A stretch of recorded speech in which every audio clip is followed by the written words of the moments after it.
JammyYarn418 and I am back with another video. It has been a while, quarantine and all, but I have some stuff to share with you.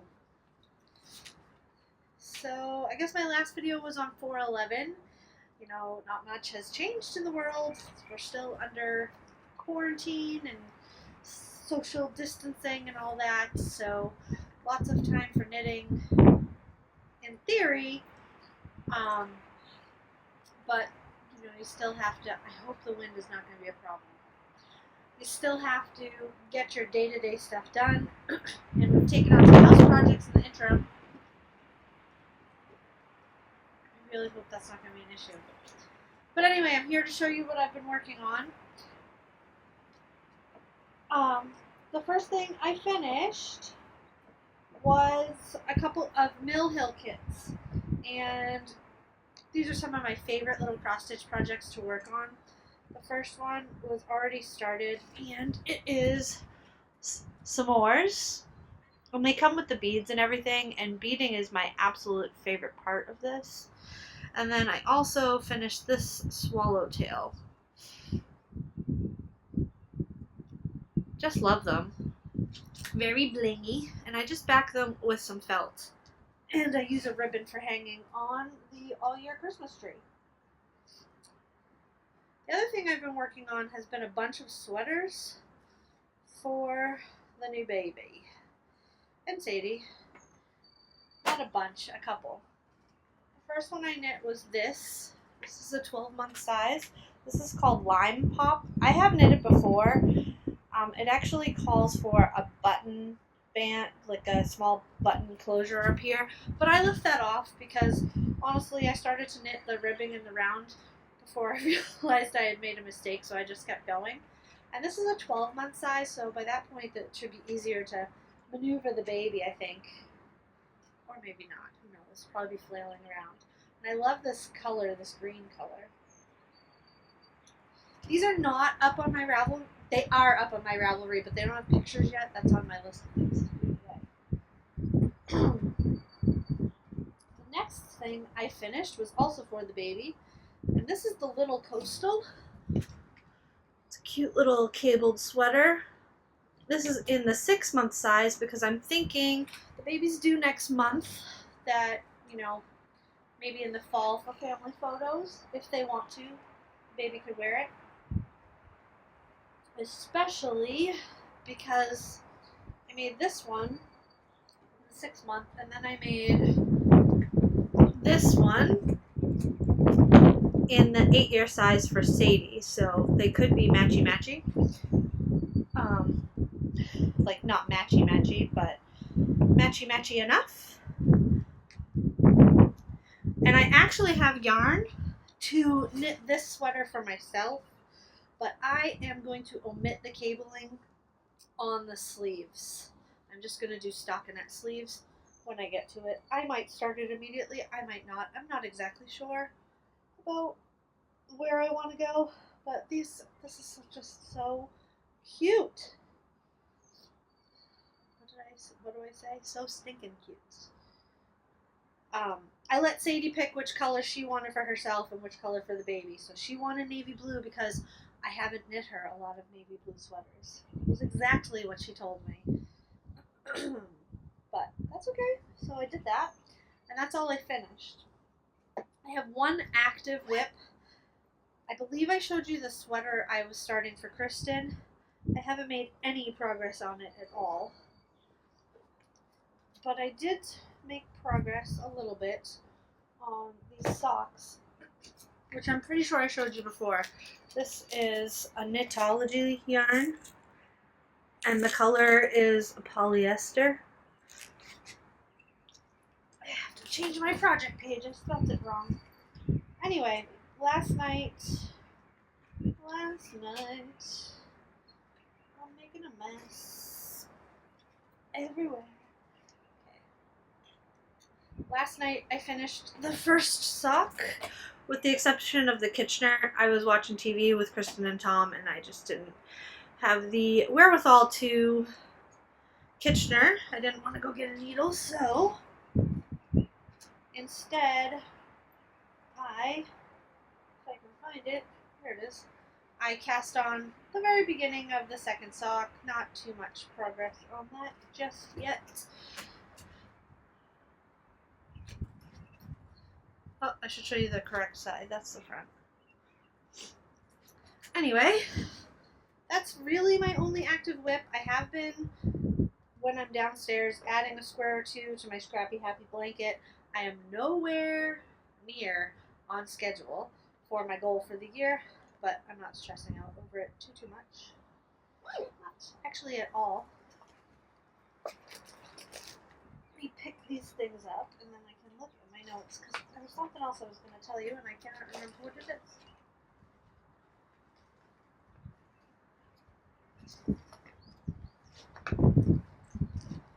I'm a mess. And I'm a bigger mess back here. Do one thing different. Throws everything off. Okay, I can't reach that right now. Note to self, I'll get that.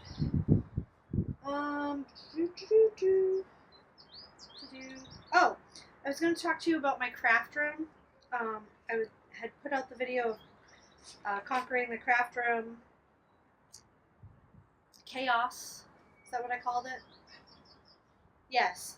And I am just about there, and I have filmed some short segments of what I did, but I don't think they're very high quality because it was a lot of jerking and moving and me actually doing things. So I'm thinking that when I am fully done, I will do more of a tour video to show you everything that I did to make my craft room good enough for me.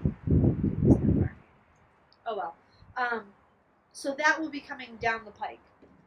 And then I did get knit crate. For some reason this month I got the sock crate and the knit crate.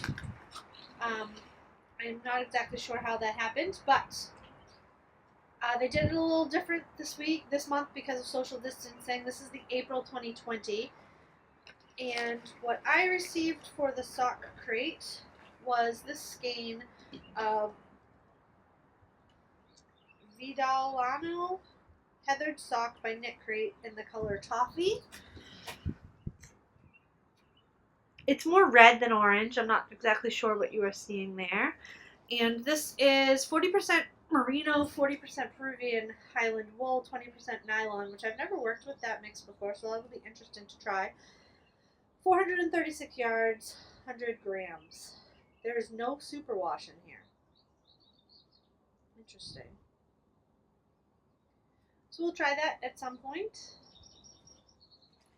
And the extra it came with was this little felt pouch. It's unlined, just a basic little pouch. Not sure what exactly I will do with this, but I'm sure I will find a use for it sometime.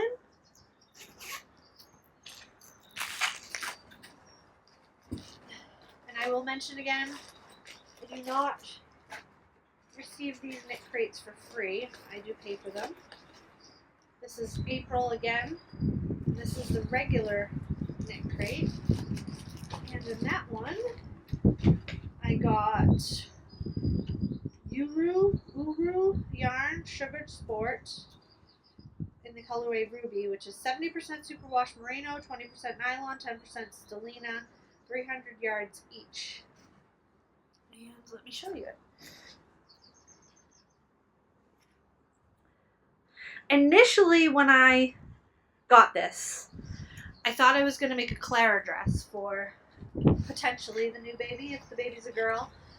But then I read it was a sport. I thought it was a fingering when I first saw it. So I'm not exactly sure what I'm going to do with it yet. But I like the color. There's a lot of stellina in it. A lot.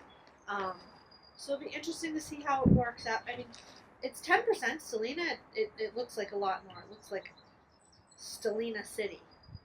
Sparkle is not a bad thing in my book. And this knit crate came with a package of soak in yuzu,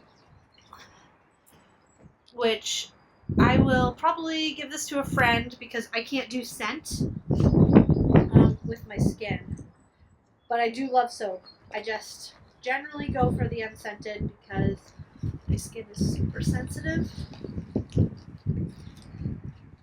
And I think that is all I have in terms of finished objects. But I do have a serious thing to talk to you all about. If you follow me on Instagram, you already know about this, but on April 17th, we lost Molly. I'm not going to go into it too much right now because it's still pretty raw. It's only been a couple weeks. We were not expecting it. I mean, Molly has been sick for quite some time off and on with her liver, but she was doing really well. Her blood values were very good, and this kind of came out of nowhere. On the 16th, her blood test came back. I guess I'll go into it a little bit. On the 16th, Molly stopped eating. We took her for blood work. All her blood work was normal for her. Some of her values were still high for her liver, but not higher. They were lower than they were the last time we had her checked. So all signs pointed to her liver was still continuing to recover. We spoke with her doctor down at Angel, and they said, we're not here tomorrow, which was the 17th, but we're here on the 18th. If you need to bring her down, we will see her. We did not really want to make the trek to Boston, but we would have. We would have just slept in our car.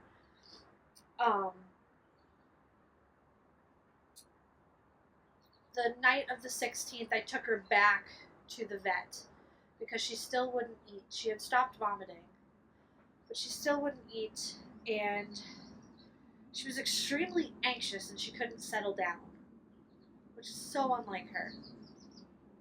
And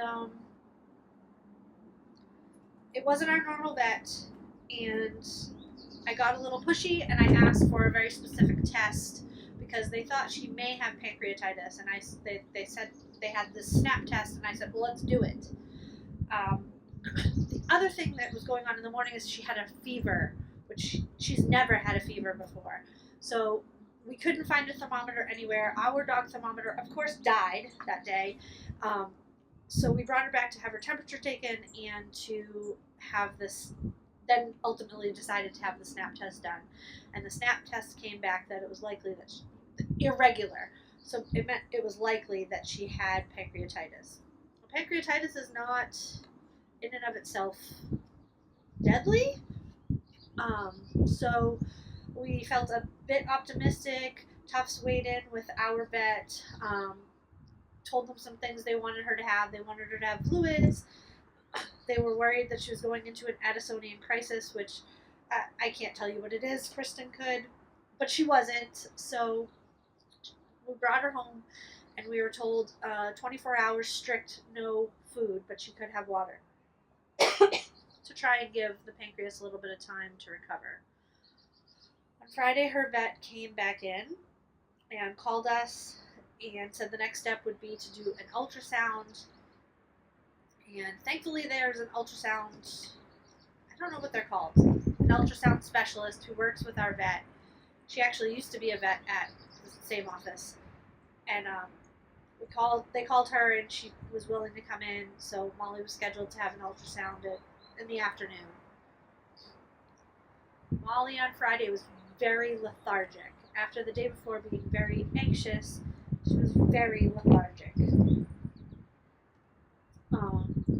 Wasn't really getting up, didn't have any interest in anything. So I was trying to stay optimistic because pancreatitis is something that you can recover from. There's anyway, she went for the ultrasound, and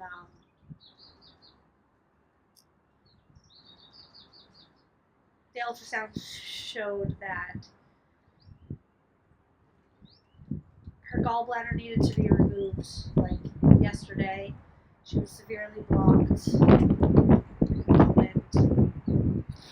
And also when the ultrasound lady, I don't know what the word is, technician, she's not a technician, she's, anyway, ultrasoundologist, put the wand on Molly's stomach, she screamed in pain, which Molly was not a dog who showed us any pain. And removing the gallbladder in a healthy dog is a very risky surgery, and in a sick dog is a near death sentence. So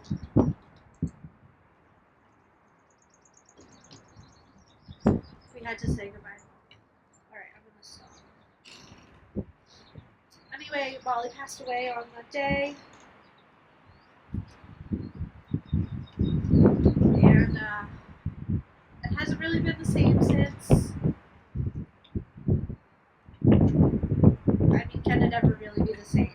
But we made the decision for what was best for Molly. What was best for us would have been to rush down to Boston and have the surgery, but that was not what was best for Molly. So, whoa, you're shaking. I'm laughing at the wind, not the story. Alright. So that's basically what happened. And since then, I've just been trying to learn what a new normal is.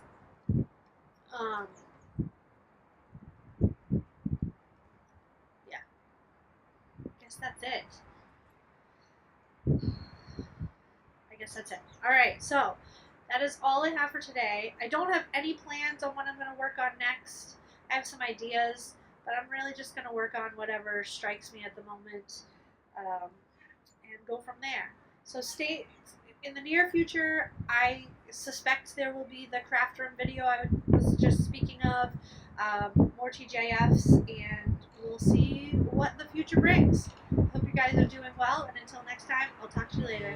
Bye.